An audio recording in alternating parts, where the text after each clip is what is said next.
Be ready? Start.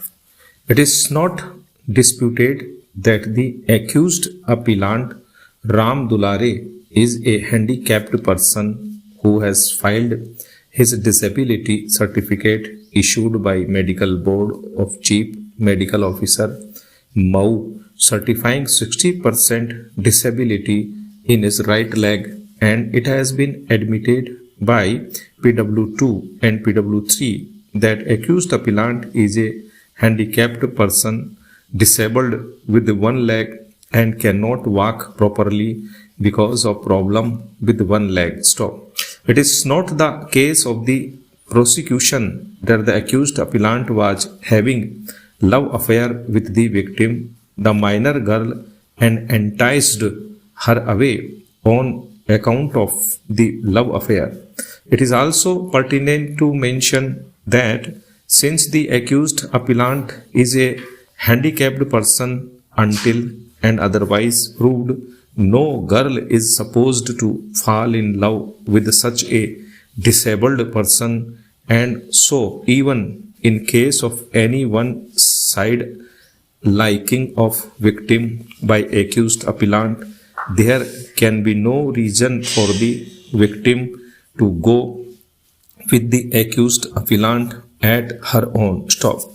There is no whisper of any force having been used by the accused appellant or other accused persons in forcibly sitting the victim in jeep with the accused appellant. It has been contended by the accused appellant that the victim was major and was living with her parents in Jaunpur, and the police have not made any efforts to trace out the victim at Jaunpur or anywhere else where the appellant allegedly taken her away. It is pertinent to mention that the first informant is a law graduate, and it is expected from him as a prudent man to inform the police immediately after the incident so that there could have been better possibility of tracing out the victim. The prosecution has also not made any efforts of tracing the victim by taking the accused appellant on police remand. The prosecution has failed to explain the inordinate delay of around 4 days in lodging FIR.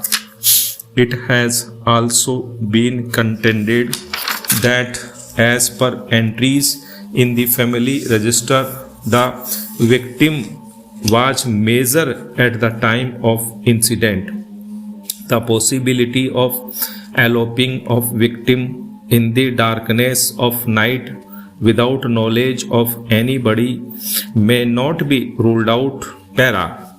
Admittedly, the first informant PW3 is a highly educated person and postgraduate, as has been admitted by him in his cross examination at page 8 of his cross examination that he is MA LLB. He has stated that he lives at home and does agricultural work, and since the matter was related to his prestige, he was very much nervous, and so instead of writing the written report himself, got it written by Harish Yadav on his dictation, and in dictating there was no problem.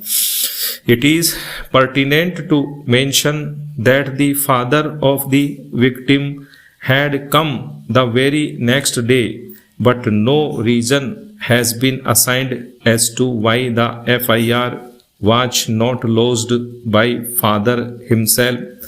PW1 and PW2 are only chance witnesses and have also stated to have inquired into with co-accused as to where the victim and accused appellant have gone, but even when no reply was given by them, they did not inform the first informant or father of the victim. Para. Similarly, on alleged asking by PW1 and PW2 from Ram Manohar and others, not giving any threat by them is quite unnatural, while on mere enquiry by the first informant they allegedly threatened him. The first informant has not assigned any reason when neither he was eyewitness of the occurrence nor got any information from alleged eyewitnesses. Then why and on what ground he approached the family members of accused appellant, that is co-accused persons, for enquiring about the victim? It is settled principle of law that the evidence of interested or related witnesses should be considered with caution, and until and unless it is found to be trustworthy, the conviction of accused on the basis of evidence of related or interested witness is not justified. Stop.